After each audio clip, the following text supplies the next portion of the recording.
Hi and hello, my name is Cindy, your accountability partner and personal strategist. Today I want us to talk about what self-development actually entails.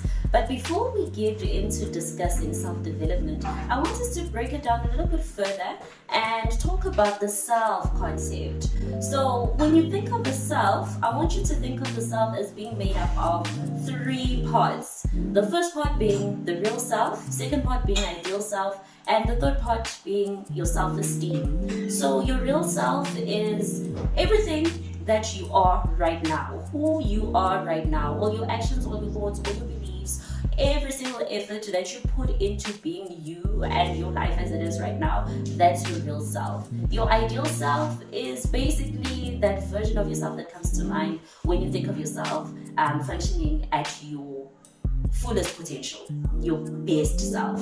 That's your ideal self. And then your self-esteem, well, self-esteem is your confidence, your attitudes, your beliefs towards your capabilities and abilities. And all these parts work together to create a self-concept which will determine whether or not a person gets to live a life that is meaningful, purposeful, and one where they get to reach their full potential and perform at their full capacity.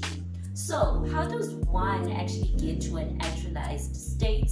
Well, you need your real self and your ideal self to be in agreement.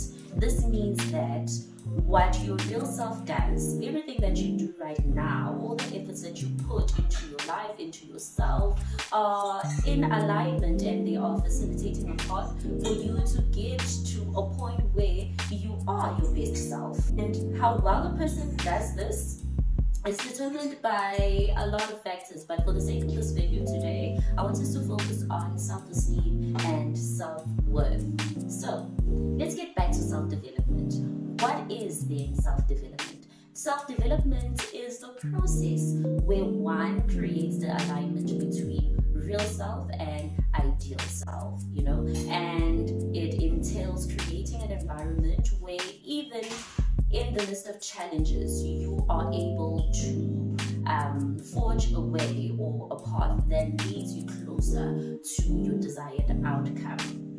It means you are developing your habits, your lifestyle into a healthier routine. You are developing your emotional state where you are able to regulate your emotions. It means you are basically creating an environment where you are in control of what you can be controlled of, and you are creating paths to get to your desired state. So why can't we just live life passively and just take it as it comes? Well, the answer to that is very simple. Either path comes with suffering. Whether you live life passively or intentionally, there is a suffering that comes with either choice. However, the reward is not the same. The reward is definitely not the same. So when you go the self-development route, you are definitely choosing a suffering that comes with reward and that is more bearable. So why should you seek self-development?